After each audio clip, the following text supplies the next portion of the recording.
يا بني إسرائيل قد أنجيناكم من عدوكم وواعدناكم جانب الطور الأيمن ونزلنا عليكم المن والسلوى كلوا من طيبات ما رزقناكم ولا تطغوا فيه فيحل عليكم غضبي ومن يحلل عليه غضبي فقد هوى. بسم الله الرحمن الرحيم. الحمد لله رب العالمين والصلاة والسلام على سيد المرسلين نبينا محمد وعلى آله وصحبه أجمعين. أما بعد، سورة العلق وهي سورة مكية بإجماع العلماء. بعلماء يتمنى مولو سورة مكة وردجنا، بل وهي أول سورة نزل من القرآن. كقرآن برابوس مكاكل مطلقا بنبياتنا عليه الصلاة والسلام لا مجمّر يورد الجمرة اجتناد عند جمهور العلماء، وهو الصحيح المقطوع به. تذكر اليوم السنة كان الصحابة ليلوت የቁርአን አያቶችና ሱሮችን የሚያስቀድሙ አሉ። ለምሳሌ ጃቢር ኢብኑ አብዱላህ ረዲየላሁ ዐንሁ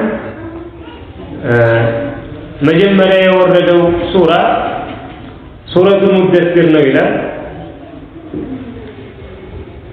وكذلك كعلي رضي الله عنه የመጀመሪያ ከቁርአን የወረደው አያት قل تعالوا أتل ما حرم ربكم يملوا آيان إلى كان العلماء وجدوا كقرآن مجمّر يوردت سورة الفاتحة يملوا أقوال الجان. لكن ترتر إلى اللبت تككل أن يوقوا سورة العلق أي اقرأ باسم ربك الذي خلق. قرآن መጀመሪያ መውረድ የተጀመረበት ሱራ መሆኗ ነው። ምክንያቱም እነዚህ ያሳለፍናቸው የቁርአን ምዕራፎች መጀመሪያነታቸው ንስብይ ነው፣ አንጻራዊ ነው። ለምሳሌ ሱረቱል ሙደሲርን የመጀመሪያ የቁርአን ምዕራፍ ናት የሚሉት ቡኻሪ ላይ ከጃቢር ረዲየላሁ ዐንሁ እንደተዘገበው ይሄ بعد فترة الوحي ነው። አይ ነብያችን አለይሂ ሰላቱ ወሰላም መጀመሪያ ወህይ ወርዶባቸው አይ اقرأ باسم ربك الذي خلق ወርዶ ከዚያ ለተወሰነ ጊዜ አላህ ቁርአን ማውረድን አቋርጦ ነበር።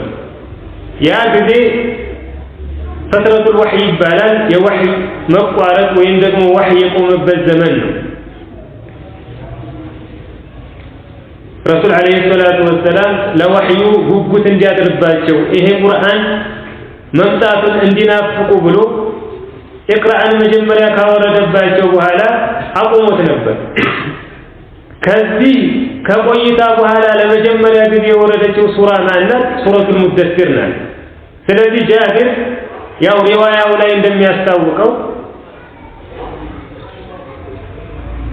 ሱረቱል ሙደሲር የመጀመሪያ ምዕራፍ ናት ሲል ምን ማለት ነው? አይ ወህይ ከተቋረጠ በኋላ ለመጀመሪያ ጊዜ የወረደችው ምዕራፍ እሷ ናት ማለት ነው።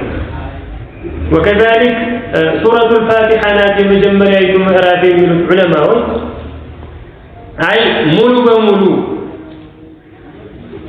ሙሉ ምዕራፍ ለመጀመሪያ ጊዜ የወረደው በሷ ነው ማለታቸው ነው። ምክንያቱም ሱረቱል አለቅ ቁርአን መውረድ የተጀመረው በሷ ነው ስንል ሙሉ ምዕራፉ በአንድ ጊዜ ነው የወረደው። ሙሉ ምዕራፉ የመጀመሪያ ነው ማለታችን አይደለም። በል አምስቱ አያቶች ናቸው። መጀመሪያ ከቁርአን የወረዱት አይ ከሱረቱል አለቅ አማ ከአምስተኛው አያት በኋላ ያሉት አያቶች የያዙት ማዕና እንደሚያሳየው እንደሚያመላክተው ነብያችን አለይሂ ሰላቱ ወሰላም ዳዕዋውን ጀህር ካደረጉ በኋላ ቁረይሾችም እንደዚሁ ጥላትነታቸውን ግልጽ ካወጡ በኋላ የወረደ መሆኑን የሚያመላክት ነው። ስለዚህ ሱረቱል አለቅ ቁርአን መውረድ የተጀመረባት ከቁርአን ምዕራፎች መካከል መጀመሪያ የወረደች ናት። وهذا يدل على شرفها وفضلها ትልቅ ደረጃ ያላት ትልቅ መካና ያላት ምዕራፍ መሆኗን የሚያመላክት ነው። ምክንያቱም በሰማይና በምድር መካከል ለ600 ዓመት ያክል ተቋርጦ የነበረው መስመር የተቀጠለው በዚች ሱራ ነው። ዒሳ አለይሂ ሰላም ከወጣ በኋላ ወደ ሰማይ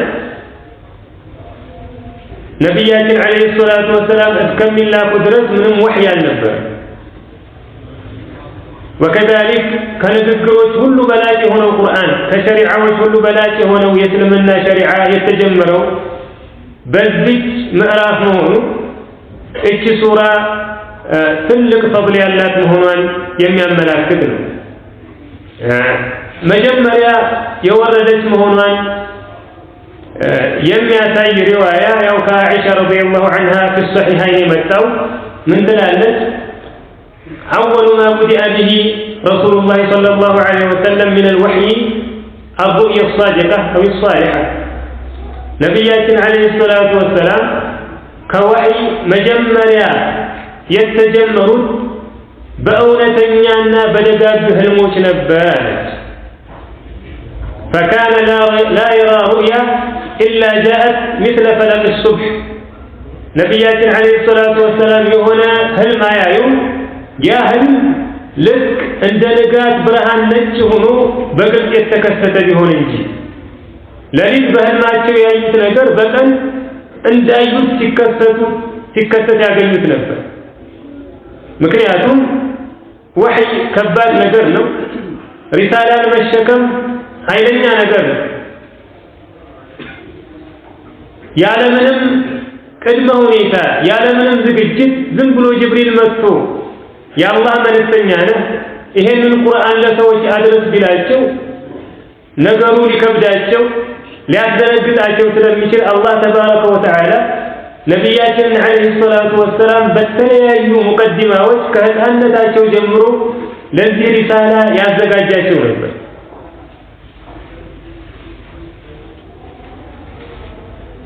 ሱረቱል ፊል ስንተረጉም እንዳሳለፍ ነው አላህ ቁረይሾችን وكذلك العرب አይ ነብያችን አለይሂ ሰላቱ ወሰላም የሚላኩባቸውን ህዝቦች ለነብይነት ለሪሳላ ለሃይማኖት ለማዘጋጀት ብሎ በአብርሃና በሰራዊቶቹ ላይ ያስከሰተውን ክስተት አሳልፈናል። وكذلك رسول عليه الصلاة والسلام ይሄንን ሪሳላ ለመሸከም ዝግጁ እንዲሆኑ የተለየ ነገር እንደሚጠብቃቸው ታላቅ ኃላፊነት እንደሚጣልባቸው የሚያሳዩ ነገራቶች ከህፃንነታቸው ጀምሮ ይከሰቱ ነበር። ለምሳሌ 4 ዓመታቸው በነበረበት ጊዜ وهو عليه الصلاة والسلام في بادية بني سعد حليمة السعدية ለማጥባት ወስዳቸው ነበር። ምክንያቱም አረቦች በጃሂልያ حتى بعد الإسلام ልጆቻቸው ጥንካሬ እንዲኖራቸው ትክክለኛ አረበኛን እንዲማሩ እንደዚሁም የከተማ በሽታ እንዳያጋጥማቸው እያሉ አጥቢ ሴቶች በሚመጡበት ጊዜ ወደ ምድረ በዳ ወደ ገጠር ይልኩ ነበር ልጆቻቸው። ነብያችንም አለይሂ ሰላቱ ወሰላም ሄደው ነበር في الهوازن عند بني سعد የዚያን ጊዜ ከህፃናቶች ጋር እየተጫወቱ እያሉ ወደ እሳቸው ጅብሪል አለይሂ ሰላም እና መላእክቶች መጡና መሬት ላይ ጣላቸው። ጅብሪል ከዚያም በኋላ ደረታቸውን ቀደደና ልባቸውን አወጣ። ልባቸው ላይ የነበረች የሆነች ቁራጭ ስጋን አነሳና ወረወረ። هذا حظ الشيطان منك ይሄ ሸይጣን አንተ ላይ የነበረው ድርሻው ነው። ካሁን በኋላ ምንም ድርሻ አይኖረውም ማለት ነው። ከዚያ በኋላ በማኡ ዘምዘም ልባቸውን ካጠበው በኋላ መልሶት እንደነበረው አድርጎ ሰፍተው አነስ ረዲየላሁ ዐንሁ እንደሚለው ይሄ አይ አሰሩል መኺጥ የተሰፉበት ደረታቸው ላይ ያለው የስፉ ምልክት ነብይ ሆነው ከተላኩ በኋላ እናየው ነበር ይላል። ይሄ ለተራሰው የሚከሰት ክስተት አይደለም። ስለዚህ ተዘጋጅ ያላቸው ነው። ወከዛሊክ 12 ዓመታቸው በሞላ ጊዜ አጎታቸው አቡ ጣሊብ ወደ ሻም ለንግድ በሚሄድበት ጊዜ ይዟቸው ሄደ። ከዚያ የሆነች ቡስራ የምትባል ቦታ ላይ ሲደርሱ የሆነ በሒራ የሚባል መነኩሴ አለ። ይሄ በሒራ የሚባለው መነኩሴ አይ ክርስቲያን ነው። በዒሳ ዓለይሂ ሰላም ሸሪዓ በትክክለኛው መንገድ አላህን የሚያመልክ ነበር። የሆነ ጋራ ላይ ቤት አለው። እዚያ ቤት ውስጥ ለብቻው ተቀምጦ አላህን ይገዛል። ሰዎችን አያናግርም። የመካ ሰዎች ለንግድ ከዚያ በፊት በሚመጡና በሚሄዱበት ጊዜ ወጥቶ ያናገራቸው ነበር። የዚህን ጊዜ ግን ያለ ልማዱ መጣ። ከዚያ በኋላ ሰዎችን ሁሉ አልፎ ነብያችን አለይሂ ሰላቱ ወሰላም ዘንድ ቆመ። የዚያን ጊዜ እድሜያቸው 12 ነው። ከዚያም እሳቸው ዘንድ ቆመና ምን አለ? هذا سيد العالمين ورسول رب العالمين ይሄ ልጅ የሰው ልጆች ሁሉ አለቃ የዓለማቱ ጌታ መልእክተኛ ነው አለ። ከዚያም ቁረይሾች ምን አታወቀ? ይሄ እንዴት አወቅ? ይሄ ልጅ እንዴት እንዲህ እንደሚሆን ብለው ጠየቁት። ለዚያም ሁለት ምክንያት ሰጣቸው። አንድ እናንተ ከተራራው በምትወርዱበት ጊዜ ድንጋዩም ዛፉም ሱጁድ ሲያደርግ ተመለከትኩኛል። ይሄ ደግሞ የሚሆነው ለነብይ ነው እንጂ ለማንም አይደለም። አይ እነሱ ዘንድ በመጽሐፋቸው ለነብይ የሚከሰቱ ነገራቶች ምልክቶቹ ምን ምን እንደሆኑ ተቀምጦላቸዋል።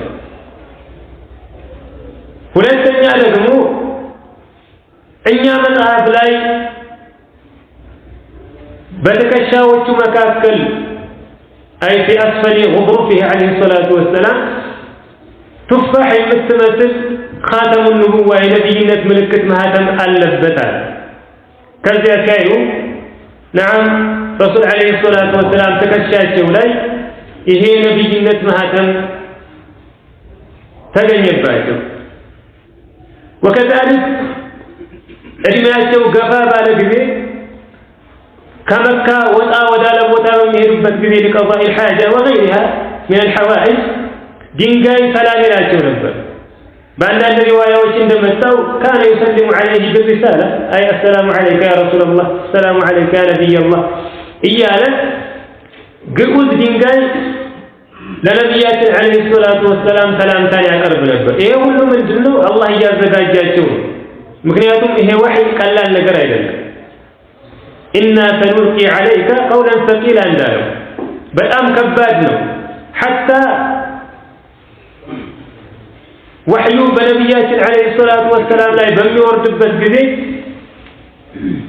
ግመል ላይ ሆነው ከሆነ ይላሉ ግመሏ ተብረከረካለች ከወህዩ ክብደትና ኃይለኝነት የተነሳ ማለት ነው። ይሄ ሪሳላ ቀላል ሰው የሚሸከመው አይደለም። ሰማይ ምድርና ተራራዎች ተሸከሙ ተብለው እንዲያሉት ነው። ለዚያ ነው አላህ Subhanahu Wa Ta'ala 40 ዓመት ሙሉ ነብያችን አለይሂ ሰላቱ ወሰላም ለዚህ ሲያዘጋጃቸው ከዚያ በኋላ ትክክለኛውን ስራ ለ23 ዓመት ብቻ ነው የሰሩት። ምክንያቱም ዝግጅቱ በጣም አስፈላጊ ስለሆነ እድሜያቸው ወደ 40 መቃረብ በጀመረ ጊዜ بدأ بالرؤيا الصالحة عليه الصلاة والسلام تككلنيا هل الله ያሳያቸዋል ለሊት ያዩት ነገር ቀን مثل فلق الصبح ልክ እንደ ጎህ እንደ ንጋት ወለል ብሎ እንዳዩት ይከሰት ነበር ከዚያ በዚህ ሁኔታ ላይ ያሉ አኢሻ ረዲየላሁ ዐንሃ ምን ትላለች ثم حبب إليه الخلاء ከዚያ በኋላ ብቸኝነትን አላህ እንዲወዱ አደረጋቸው ቁረይሾች ያሉበትን ነገር እንዲጠሉ ለብቻቸው ሆነው እንዲያስተነትኑ ስለዚህ ዓለም አፈጣጠር ፈጣሪው ማን ነው በምን መልኩ ነው በትክክለኛ መንገድ ሊገዛው የሚችለው የሚለውን ነገር ከሰዎች ሁሉ ተገለው وكان يخلو في غار حراء يتحنث الليالي ذوات العدد عائشة رضي الله عنها ذلك حراء የሚባል ዋሻው ከሰዎች ሁሉ ተገለው የረመዳንን ወር ብዙ ቀናቶችን እዛው ሆነው በተፈኩር አላህን ይገዛሉ ከሰዎች ይገለላሉ በዚህ ሁኔታ ላይ ያሉ فجاءه الملك ملائكው ወደ ነብያችን አለይሂ ሰላቱ ወሰለም መጣ وهو جبريل امين الوحي ይሄ መቼ ነው ብለናል ትላንት እንዳሳለፍነው ወይ በ17ኛው عند الجمهور ወይም ደግሞ አንዳንዶቹ እንደሚሉት 24ኛው የረመዳን ቀን ላይ ረሱል አለይሂ ሰላቱ ወሰለም እንደለመዱት እዚያ ሒራ ዋሻ ውስጥ ቁጭ ብለው እያሉ ይሄ መላእክት አሰላሙ አለይኩም አላለ እንዴት ነህ ባላላቸው ዝም ብሎ ሰተት ብሎ ገባ ምንም ወሬ ሳያወራቸው ምን አለ እቅራ አላቸው አንዱ በጣም የሚያስደነግጥ ሁኔታ ነው ምክንያቱም አንድ ሰው ዝም ብሎ ከሜዳ ተንስቶ መጥቶ አንብብ አይልም መጀመሪያ ሐጃ ካለው እንዴት ነህ ሰላም ነህ ብሎ ካነጋገረ በኋላ የመጣበትን ነገር ይነግርሃል እንጂ ዝም ብሎ ተሰጥ ብሎ ገብቶ አንብብ አይልም ነገር ግን ይሄ መለክ አለይሂ ሰላም ዝም ብሎ ገብቶ ነብያችን አለይሂ ሰላቱ ወሰለም እቅራ አንብብ አላቸው እሳቸውም ስነ ምግባራቸው የተሟላ ነው ባህሪያቸው ያማረ ነው ማነህ ለምንድነው ማነበው አላለ ምንድነው ያሉት ማነ ቢቃሪ እኔ እኮ ማንበብ አልችልም ማለት ምክንያቱም ነብያችን አለይሂ ሰላቱ ወሰለም وهو النبي الأمي መቅራትን ማንበብም አይችልም ما كنت تدري ما الكتاب ولا الإيمان ولكن جعلناه نورا نهدي به من نشاء من عبادنا እንዳለው بل ባለፉት መጽሐፎች በተውራት በእንጂል ከሚታወቁበት ምልክት አንዱ ማንበብና መጻፍ አለመቻላቸው الذين يتبعون الرسول النبي الأمي الذي يجدونه مكتوبا عندهم في التوراة والإنجيل እንዳለው ተውራትና እንጂል ውስጥ ተጽፎ ከተቀመጠው የእሳቸው ምልክት መካከል አንዱ النبي الأمي መጻፍም ማንበብም የማይችለው ነብይ ተብሎ ነው ምክንያቱም ረሱል አለይሂ ሰላቱ ወሰለም ማንበብ መጻፍ የሚችሉ ቢሆኑ ኖሮ ይሄንን ቁርአን ያመጣው ከቀደሙት መጽሐፎች አጠረቃቅመህ ጽፈህ ነው የሚል ወንጀላ ሊመጣ ይችል ነበር መጻፍና ማንበብ የማይችሉ ከመሆናቸው ጋር በዚህ ተወንጅለዋል ነብያችን አለይሂ ሰላቱ ወሰለም وقالوا أساطير الأولين اكتتبها وهي تملى عليه بكرة واصلة ولقد نعلم أنهم يقولون إنما يعلمه بشر ثوروا إن يستمروا يقدم توجين ترترت سبسبوا صفون يامتاو يالو وانجلوا الشوال متعافنا مانبب يما يشروا هنا الشون كما وقع الشوغار مالك قل إهن بر ملب وملو لمزقات الله سبحانه وتعالى إهي قرآن وردوا كتبتاك الله عنده هنا ترسر بلدنا ملك لما الرقاقت نبياتنا عليه الصلاة والسلام متعافم مانبب عند يجب أدركوا الشوال وما كنت تتلو من قبله من كتاب ولا تخطه بيمينك إذا لارتاب المبطلون عند الله بل هو آيات بينات في صدور الذين أوتوا العلم وما يجحد بآياتنا إلا الظالمون كذب في آية القرآن كما وردوا بفيت يمتانب ما لبركم بقيهم يمتصف على لبركم إذا لارتاب المبطلون መጻፍና ማንበብ የምትችል ብትሆን ኖሮ ስህተት ላይ ያሉ ሰዎች ሐቅን አንቀበልም የሚሉ ሰዎች ጥርጥር ውስጥ ይገቡ ነበር። በሰዎችም ላይ ጥርጥር ለመጣል ይመቻቸው ነበር። ይሄንን በር ግን ሙሉ በሙሉ ለመዝጋት ስንል አንተን መጻፍም ማንበብም የማትችል አድርገናል። وهذا فضل وشرف له عليه الصلاة والسلام መጻፍና ማንበብ አለመቻል ለሌሎች ሰዎች ውርደት ነው፣ ትንሽነት ነው። ምክንያቱም አላዋቂነት ክብር የለውምና። አማ ለነቢያችን አለይሂ ሰላቱ ወሰላም ፈضል ነው፣ ሸረፍ ነው፣ ትልቅነታቸውን የሚያመላክት ነው። ከአላህ ተባረከ ወተዓላ የተመረጠላቸው ስለሆነ ማአነ ቢቃሪ እኔ ማንበብ አልችልም ያሉት ጊዜ ምን ይላሉ ነቢያችን አለይሂ ሰላቱ ወሰላም? ፈአኸዘኒ ፈገጠኒ ሐታ በለገ ሚኒ الجهل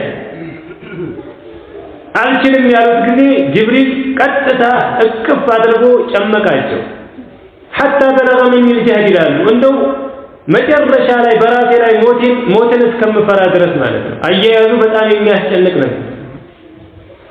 ثم أرسلني ከዚያም በኋላ ለቀቀኝ። አሁንም ለሁለተኛ ጊዜ ደግሞ ኢቅራ አንብብ አላቸው። ነቢያችንም አለይሂ ሰላቱ ወሰላም ማአነ ቢቃሪ እኔ ማንበብ አልችልም አሉ። ቃለ አሁንም ለሁለተኛ ጊዜ ፈአኸዘኒ ፈገጠኒ ሐታ በለገ ሚኒ الجهل የመጨረሻ ደረጃ ላይ እስከምደርስ ድረስ አሁንም አንስቶ ጭምቅ አድርጎ አቀፈኛ። ثم أرسلني ከዚያም ለቀቀኝና ለሶስተኛ ጊዜ ኢቅራ አንብብ አለኝ። ቁልቱ ማአነ ቢቃሪ እኔ ማንበብ አልችልም።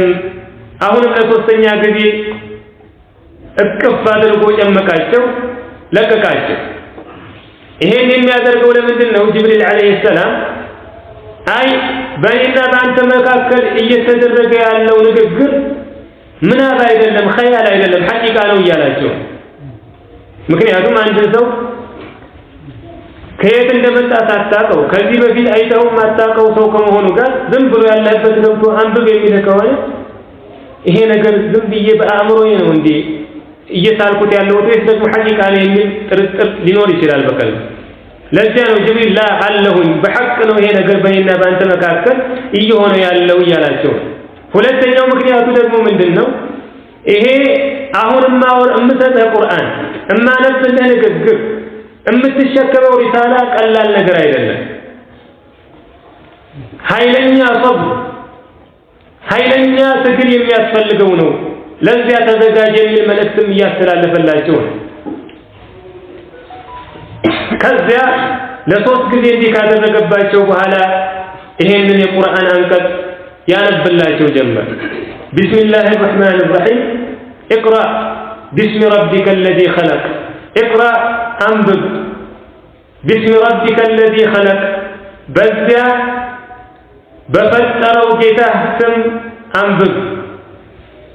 ኸለቀ አይ ኸለቀ አልኸላኢቀ ኩሊሃ ፍጥረቶችን ሁሉ ካልነበሩበት ባስገኘው ፍጥረት ዓለሙን ሁሉ በፈጠረው ጌታህ ስም አንብብ። ቢስሚ ረቢከ አይ افتتح قراءة ما ننزل عليك من الوحي بذكر اسم ربك الذي خلق كل شيء مالك.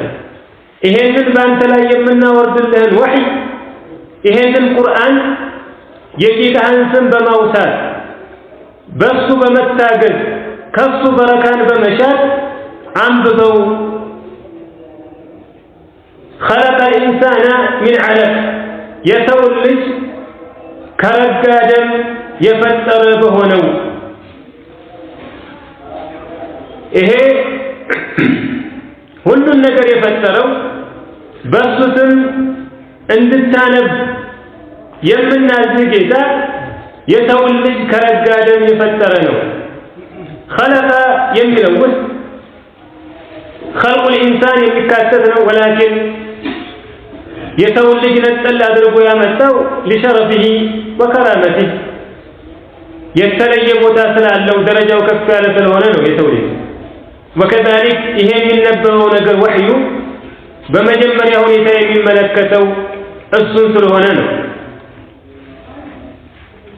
خلق الإنسان يتولد يفتر من علق كرجا دم. علق مالت هو الدم الجامد، مصفوح مالت يميفس دمه، علق مالت دمه يرجع لا يدركه دم. معناه من دنو يهي جيتا فطرة عالمون هلو يفتر يتولد كرجا دم أسكنيتوت መስማት መናገር ማስተዋል እንዲችል ያደረገው አንተ ማንበብ እማትችል ብትሆን እንኳን እንድታነብ ማድረግ አይቸግረውም ማለት ነው። ፍጥረትን ካልነበሩበት ያስገኘ የሰው ልጅ ከረጋ ደም የፈጠረ አምላክ ጌታ አንተ ማንበብ አትችልምና ይሄንን የሚወረድልህን ወህይ አታነብም የሚል ነገር የለም። بل الله تبارك وتعالى بقولهم نجر لا يفتح شاي نو عند التانب إن درجة لن أيزوه يا نبيات عليه الصلاة والسلام هي بردات تاجون ياو علقه هذا الطور الثاني في خلق الإنسان بسولج أفتح تريه للتنيو درجان مكنياتهم يسولج مجمريا بمفتر بذكذي نقصان منهم كذي علقة كذي أبو على مضغة ثم خلقنا النطفة علقة فخلقنا العلقة مضغة فخلقنا المضغة عظاما اندالوا مالك.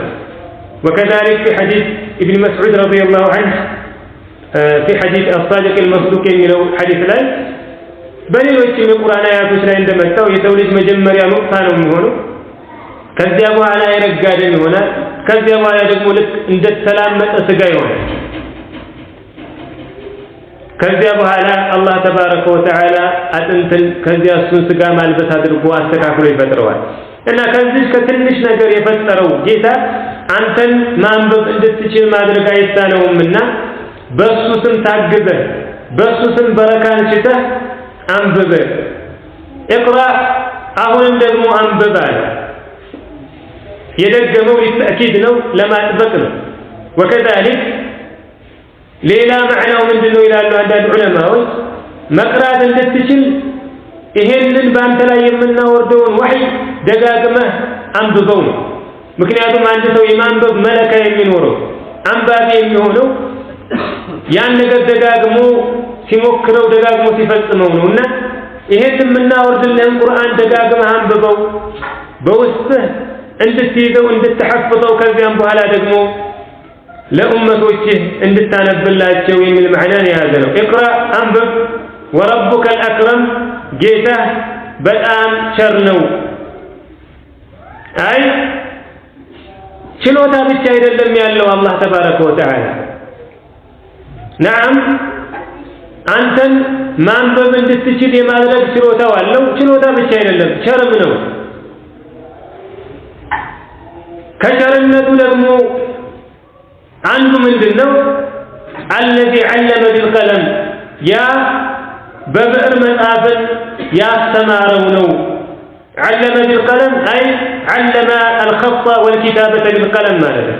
የሰው ልጅ በብዕር መጻፍ እንዲችል ማድረጉ የአላህ ተባረከ ወተዓላን ቸርነት የሚያሳይ ነው። ምክንያቱም መጻፍ በጣም ብዙ ፈዋኢዶች ያሉት ነገር ነው። ሰዎች ያወቁትን ዕውቀት የሚጠብቁት ከትውልድ ወደ ትውልድ እንዲሸጋገር የሚያደርጉት በመካከላቸው የሚፈጸሙ ውሎችንና የተለያዩ አስፈላጊ ዕቁዶችን በጽሁፍ ካልሆነ በትክክል ሊፈጽሙ አይችሉም። ስለዚህ አላህ ሱብሓነሁ ወተዓላ ባሮቹን በብዕር መጻፍን ማስተማሩ ቸርነቱን የሚያመላክት ነው። ወከዛሊክ አንተም መጻፍ አልችልምና ማንበብ እንዴት እችላለሁ የሚል ጥያቄ በውስጥ እንዳይፈጠር። ምክንያቱም ሌሎችን ፍጥረቶች በብዕር መጻፍ ያስተማረው ማን ነው? አላህ ነው። علم الإنسان الخط بالقلم ነው معنى محذوف የሆኑ ቃላቶች አሉበት። እነዚያን መጻፍ እንዳስተማረው አንተንም ማንበብ ያስችልሃልና ጌታ ቸር ነው። በሱ ስም ታግዘህ በሱ ስም በረካን የምትፈልጉና አንብብ ያው ቀለም ሶስት አይነት ነው ይላሉ ዑለማዎች አንደኛው القلم الأول الله تبارك وتعالى بجو يفتروا كفتروا بهلا أي سماينا مثل كمفتروا كأمساج أمد بفيد مالك እስከ يوم القيامة ድረስ የሚከሰተው ነገር ሁሉ እንዲጽፍ ያዘዘው ቀለም ነው ይሄ የመጀመሪያው ቀለም ነው ሌላ ደግሞ القلم الثاني هو القلم الذي بأيدي الملائكة ملائكቶች እጅ ላይ የሚገኘው ቀለም ነው መላእክቶች ተቅዲርን እንደዚሁም ደግሞ የሰው ልጆችን ተግባር ኢላ غير ذلك አላህ ያዘዛቸውን የሚጽፉበት ሌላ ቀለም አለ ሶስተኛው ደግሞ በዚህ የቁርአን አንቀጽ ላይ የተጠቀሰው የሰው ልጆች እንዲጽፉበት የሚያስፈልጋቸውን ዕውቀት እንዲጠብቁበት አላህ ተባረከ ወተዓላ ያወረደላቸው በሱም እንደዚሁ መጻፍን ያስተማረባቸው ቀለም ነው اقرأ አንብብ وربك الأكرم ጌታ በጣም ቸር ነው الذي علم بالقلم يا በብዕር መጻፍን ያስተማረ የሆነው علم الإنسان ما لم يعلم የሰው ልጅንም ያላወቀውን ያሳወቀ የሆነ ነው አይ የሰው ልጅ ያውቅ ያልነበረውን ነገር በቸርነቱ በቻይነቱ ያስተማረ የሆነ ጌታ ነው الإنسان هنا جنس الإنسان أي የሰው ልጅ በአጠቃላይ ለመግለጽ ነው አንዳንዶቹ ዑለማዎች እዚህ ላይ الإنسان أريد به آدم عليه السلام آدم የተፈለገበት ይላሉ وعلم آدم الأسماء كلها عند سورة البقرة عليه مكنياتهم الله تبارك وتعالى آدم بجو كفتروا بهالا بملائكቶች ላይ ብቻውን ያሳየው የነገራቶችን ስያሜ በማሳወቁ ነው ስለዚህ እዚህ ላይ علم الإنسان የሚለው أي علم آدم عليه السلام ማለት ነው አንዳንዶቹ ደግሞ ከቀለሙ ጋር አያይዘው በቀለም መጻፍን መጀመሪያ ያስተማረው አላህ ለኢድሪስ አለይሂ ሰላም ነው ይላል አንዳንድ አሳሮች ከመተዋል من السلف وكذلك سنداቸው ላይ መቃል ያለባቸው مرفوع የሆኑ ሪዋያዎች ኢድሪስ አለይሂ ሰላም هو اول من خط بالقلم መጀመሪያ በብዕር ከአደም ልጆች መጻፍ የጀመረው ኢድሪስ አለይሂ ሰላም ነው የሚሉም አሉ ولكن እዚህ ላይ علم الانسان ما لم يعلم الإنسان هنا جنس الإنسان يتولد بأتقالاي الله في القرآن قالوا والله أخرجكم من بطون أمهاتكم لا تعلمون شيئا وجعل لكم السمع والأبصار والأفئدة لعلكم تشكرون الله كنا تاشو خلشا وتاشو منهم يما تاوقوا هنا أشهنوا كذنبوا على مسمع من ملكشانا እንደዚሁም ማስተዋያ ልብን ያደረገላችሁ ይሄን ሁሉ ያደረገላችሁ ደግሞ ልታመሰግኑ ዘንድ ነው እንዳለው እዚህ ላይ الانسان كل بني ادم የአደም ልጆች ሁሉ በአጠቃላይ የሚገቡበት ነው አላህ Subhanahu Wa Ta'ala ከቸርነቱ የሰው ልጅ ምንም የማያውቅ ከመሆኑ ጋር ሁሉንም ነገር የሚያውቀውን ያሳወቀው ነው አንዳንድ ዑለማዎች ደግሞ علم الانسان هنا رسولنا عليه الصلاه والسلام ነብያችን عليه الصلاه والسلام ናቸው ይላሉ በአንዳንድ አያቶች ላይ እንደመጣው وعلمك ما لم تكن تعلم وكان فضل الله عليك عظيما እንዳለው ولكن عام የሆነው معنى አየሰው ልጆችን በአጠቃላይ የሚለው አውላ ነው كلا إن الإنسان ليطغى እቺ ከላ የምትለው ቃል እንዳሳለፍ ነው هي حرف زجر وردع የማውገጃና የመከልከያ ቃል ናት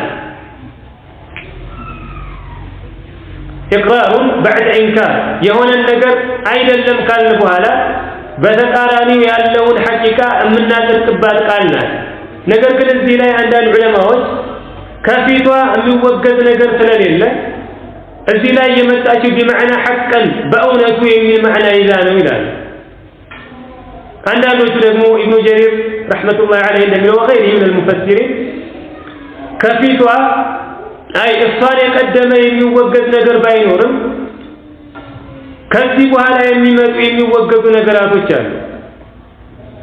አይ አላህ ተባረከ ወተዓላ ከላ ካለ በኋላ የሚጠቅሳቸው ነገራቶች ድንበር ማለፍን፣ ከኸይር ነገር መከልከልን፣ በገንዘብና በቤተሰብ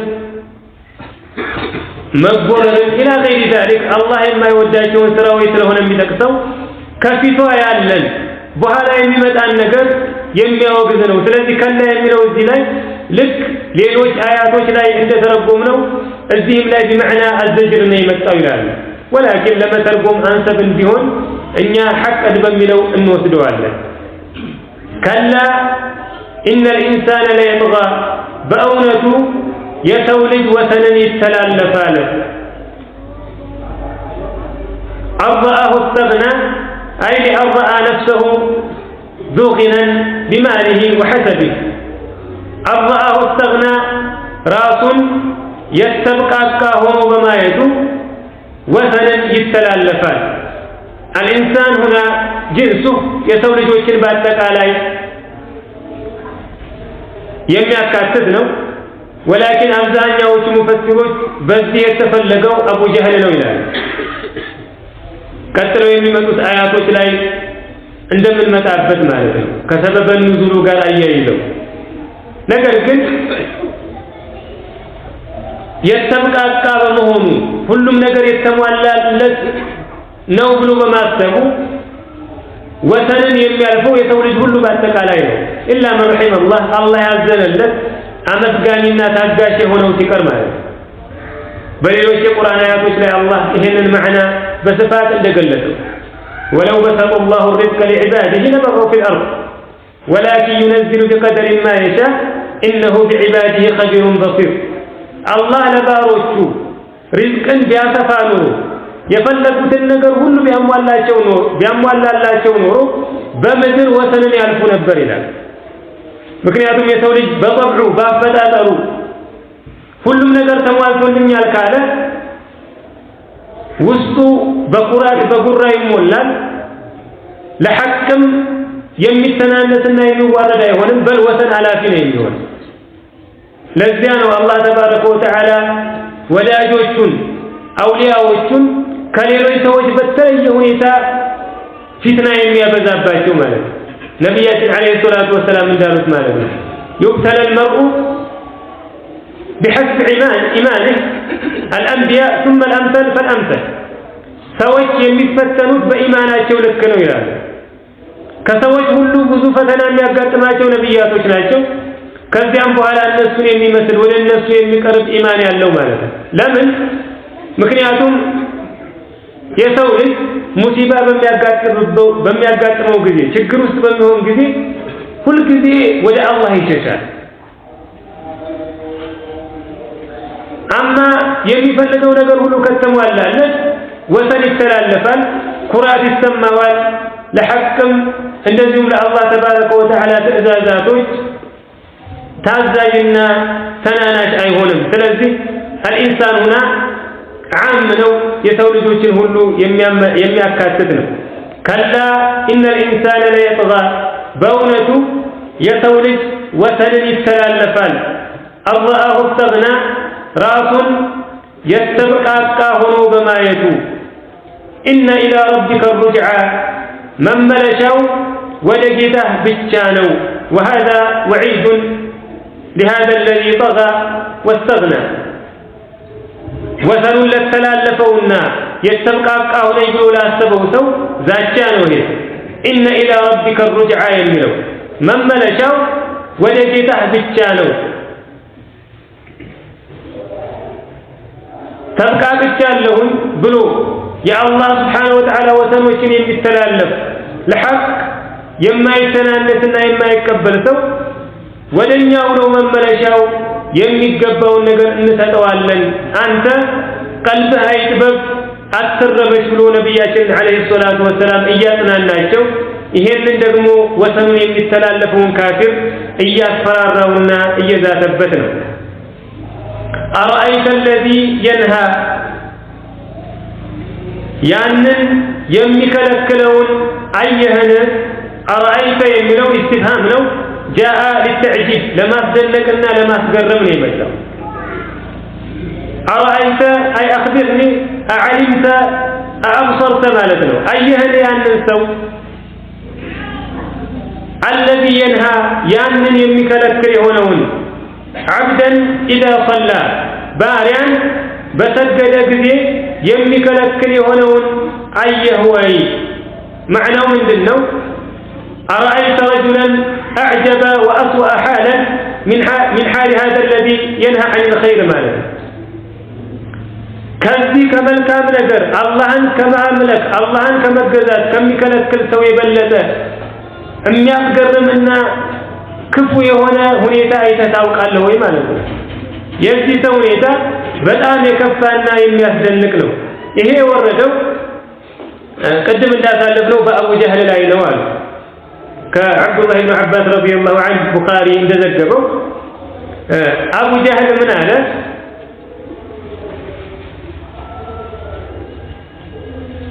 ሙሐመድ አለይሂ ሰላቱ ወሰላም ሲለፊታችሁ አፈር ላይ ሲወድቅ አፈር ላይ ግንባሩን ሲያኖር እያያችሁ ዝም ትሉታላችሁ አለ والله بل قال واللات والعزى بلاتنا بعزى يهونብኝ አለ እዚህ ለፊታችን መጥቶ ሶላት ሲሰግድ ባገኘው لأطعنا رقبته ولا أعكرن وجهه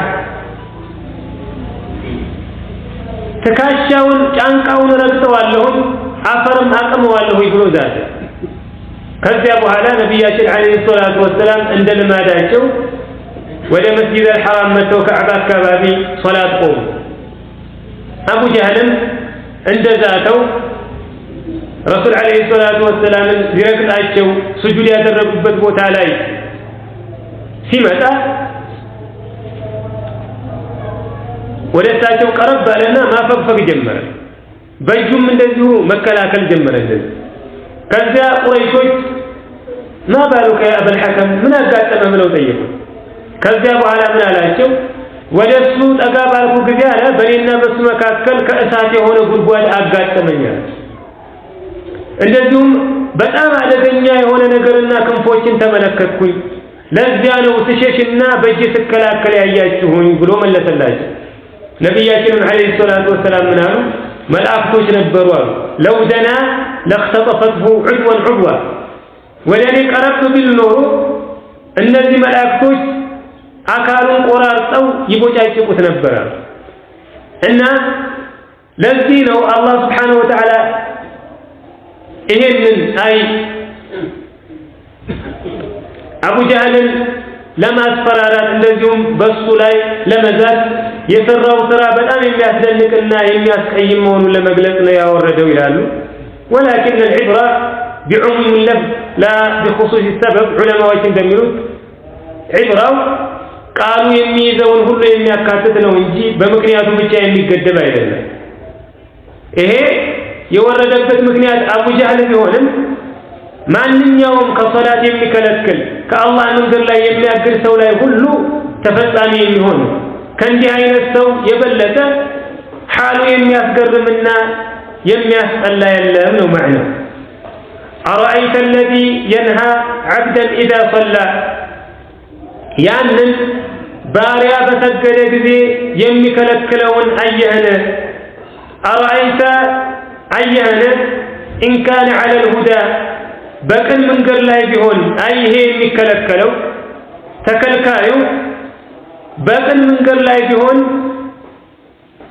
አየህን ይሄ ኺጣቡ አንዳንዶቹ ዑለማዎች ለአቡ ጀህል ነው ይላሉ أرأيت أي أبا جهل إمام القرطبي رحمة الله عليه እንደሚሉት ولكن جمهور المفسرين አብዛኛዎቹ ይሄ ኺጣቡ ለነብያችን አለይሂ ሰላቱ ወሰላም ثم لأمته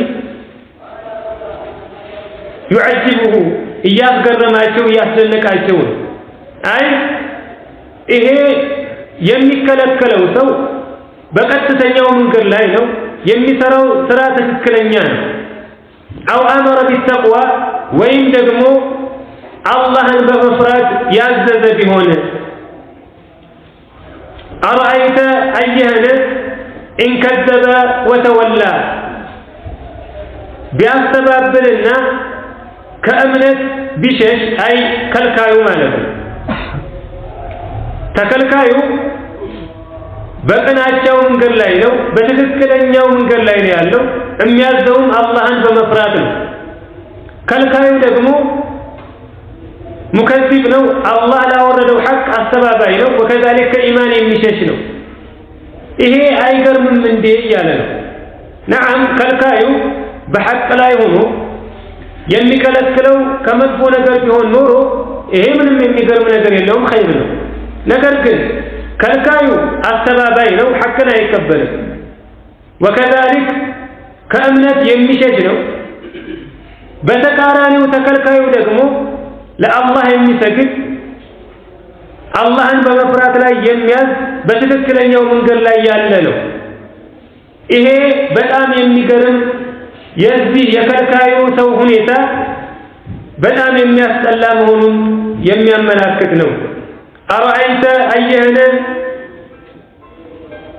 አለዚ የንሃ ያንን የሚከለክለውን ሰው ዓብደን ባሪያን አይ ነቢያችን ዓለይሂ ሰላቱ ወሰላም ኢዛ ሰላ በሰገደ ጊዜ አረአይተ አየህን ኢንካነ ዐለል ሁዳ አይ ልመንህይ ማለት ነው የሚከለከለው ወሁወ ነቢዩና ዓለይሂ ሰላቱ ወሰላም ኢንካነ ዐለል ሁዳ በቅን መንገድ ላይ በትክክለኛው መንገድ ላይ ቢሆን አው አመረ ቢተቅዋ ወይም ደግሞ አላህን በመፍራት እሱን በመጠንቀቅ ያዘዘውን በመታዘዝ የከለከለውን በመከልከል ላይ የሚያዝ ቢሆን አረአይተ አየህን እንከዘበ ወተወላ አይ ናሂ ወሁወ አቡ ጀህል ወመን ዐሚለ ቢዐመሊህ አቡ ጀህልና የእሱን ስራ የሰራ ሰው ማለት ነው። ይሄ ከልካዩ እንከዘበ ቢያስተባብል ወተወላ አይ ዐን ልኢማን ማለት ነው ከእምነት ዘወር ያለ ቢሆን ይሄ ነገር አይገርምም እንዴ ይሄ ስራ አያስጠላም ወይ እያለ ለነቢያችን ዓለይሂ ሰላቱ ወሰላም በኢስቲፍሃም መልኩ ሊተዕጂብ ወሊተቅቢሕ ይሄ ስራው አስቀያሚ መሆኑን ለመግለጽ ይነግራቸዋል። አለም ያዕለም ቢአነ አላህ የራ አላህ የሚያይ መሆኑን አያውቅም እንዴ? አይ ይሄ አቡ ጀህል የሚከለክለው ከኸይር ስራ ከሆነ አላህን ከመታዘዝ እሱን ከመፍራት ከሆነ ላሸክ አላህ አይቀጡ ቅጣት እንደሚቀጣው የታወቀ ነው። ይሄ ከመሆኑ ጋር በዚህ በስራው ላይ የሚቀጥለው ከአላህ መንገድ ላይ ሰዎችን የሚያግደው ለምንድን ነው? አላህ የሚሰራውን ስራ ሁሉ የሚያይ መሆኑን አያውቅም እንዴ? ወሀዛ ወዒድ ዛቻ ነው፣ ማስፈራሪያ ነው። ማዕናው ምንድን ነው? አላህ የሚሰራውን ስራ ሁሉ ያያል፣ ይመለከታል። የውመል ቂያማ ወከዛሊክ በዱንያም የሚገባውን ዒቃብ እናቀምሰዋለን ማለት ነው። ከላ ነገሩ እንዲህ ሊሆን አይገባም። ማ ካነ የንበጊ አን የፍዐለ ሀዘል ፊዕል ማለት ነው። ይሄ ከልካይ ሰው ይሄን ስራ ሊሰራ አይገባውም ነበር። ነገሩ እንዲህ ሊሆን ተገቢ አልነበረም። ለኢን ለም የንተሂ የማይከለከል ቢሆን ለነስፈዐን ቢናሲያ ግንባሩን ይዘን እንገትተዋለን። ለነስፈዐን አይ ለነእኹዘነሁ ወለነጁረነህ ሰፍዕ ማለት በዓረበኛ አልአኽዙ ወልጀሩ ሊልኢሃና ለማዋረድ አንድን ሰው ለማቃለል ይዞ መሬት ላይ እየገተተ መውሰድ ነው ሰፍዕ ማለት። ናሲያ ማለት ደግሞ ሁወ ሸዕሩ ሙቀድመት ራስ ግንባር አካባቢ ላይ የሚገኝ ፀጉር ነው ናሲያ የሚባለው። እኛ በአማርኛ ምናልባት ጉትያ ልንለው እንችላለን። ወላኪን ለትርጓሜ ያክል ግንባር ብለን ተረጉመዋለን። ነገር ግን በዓረበኛ ማዕናው ናሲያ ማለት ግንባር ላይ ሙቀድመቱ ራስ ላይ የሚገኝ ፀጉር ነው። ዓረቦች አንድን ሰው ለማዋረድ ለማቃለል ሲፈልጉ እንዲህ አይነት ተዕቢር ይጠቀማሉና ይሄ ከአላህ መንገድ ሰዎችን የሚያግድ ከሶላት ከኸይር ስራ የሚከለክል ሰው ከስራው የማይቆጠብ የማይከለከል ከሆነ ግንባሩ ላይ ያለውን ፀጉር ይዘን እንገትተዋለን።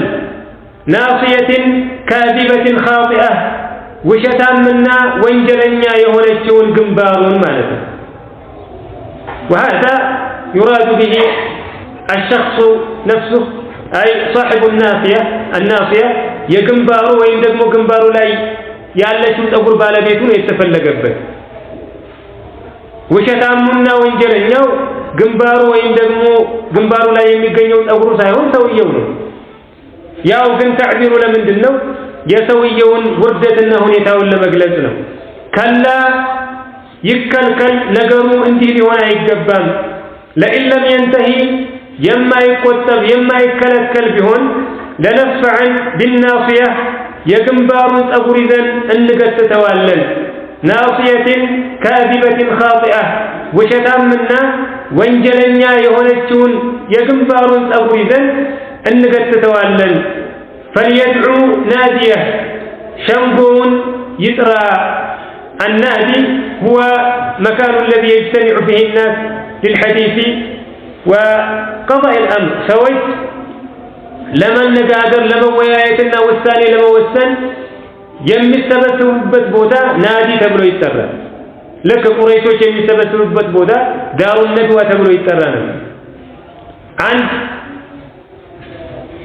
ጉዳይ ሲያጋጥማቸው እዚያ ቦታ ላይ እየተሰበሰቡና ተነጋግረው ውሳኔ ይወስናሉ ይሄ የወረደው በአቡ ጀህል ላይ ነው ይላሉ አይ ፈሊየድዑ ናዲህ ነው ምክንያቱም ቅድም እንዳሳለፍነው ነብያችን አለይሂ ሰላቱ ወሰለም ከሶላት በከለከላቸው ጊዜ አንድ ቀን ሲያበዛባቸው ተቆጡት ኢንተሃረሁ አለይሂ ሰላቱ ወሰለም ዛቱበትም አስፈራሩትም ከዚያ በኋላ አቡ ጀህል ምን አለ አላማ የተወዐድኒ ሙሐመድ وأنا أكثر أهل الوادي ناديا محمد عليه الصلاة والسلام إلى بمن لهم ميزة البنيالة بزي شلقوت أي بمكاوت كم يقيم سوج هلو بزو زمدوش بزو عجالي وشالون ينيني من أمتطوا لأشان فيفلقونون إلى يجيب سونا يمياسفر الرأوبلو تناقر أبو جهل لازم الله شنو الله تبارك وتعالى إهن تحكما وتقريعا له بس لا يجالا قطبت أي بأبو جهل مالتنا وكذلك التادرقون أدرق بلو إيزاتبت فليدعو ناديه شنقون يطرى ناديه أي أقاربه أرحامه وأعوانه مالتنا ردات وجن بيت سبوجن بسروا يالو تنسوج كله يطرى سندعو الزبانية إنيام زبنيا وشاشنن انطرالن الزبانيا هم خزنة جهنم يجهنم طباقي وشناچو الزبانيا مأخوذ من الزبن الزبن هو الدفع بشدة بهاي مغفات ነው زبن ማለት እነዚህ የጀሃነም ዘበኞች ኩፋሮችን ሙጅሪሞችን መሬት ላይ እየገተቱ በኃይል እየገፈተሩ ጀሃነም ውስጥ ስለሚወረውሩ ነው አዘባንያ ተብለው የተጠሩት ስለዚህ አላህ ምን ይላል እሱም እነዚህን አቅመቢስ የሆኑትን ደካማ የሰው ልጆችን ይሰብስብ እኛም ደግሞ በጣም አደገኛና ግዙፍ ጨካኝና ጠንካራ የሆኑ የጀሃነም ዘበኛዎቻችንን እንጠራለታለን አለ فليدعو ناديه شنقون يطرى سندعو الزبانية እኛም የጀሃነም ዘበኛዎቻችንን እንጠራለን ከላ ተከልከል ነገሩ እንዲህ ሊሆን አይገባም አይ ይሄ ሰው አቡ ጀህል ومن تبع نهجه በስሩ ባሉት ሰዎች በዘመዶቹ በቤተሰቦቹ ሊጎረር በእነሱ ምክንያት ከአላህ ቅጣት ከአላህ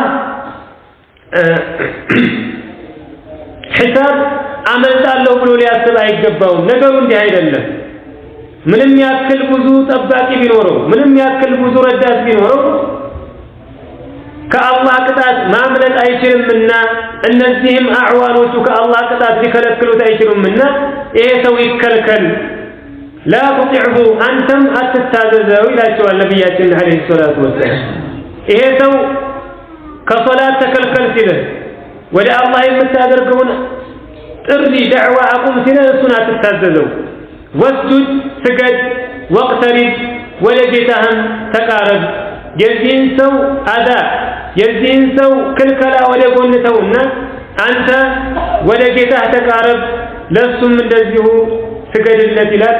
هذا والله أعلم وصلى اللهم على نبينا محمد وعلى آله وصحبه وسلم سبحانك اللهم وبحمدك أشهد أن لا إله إلا أنت أستغفرك وأتوب إليك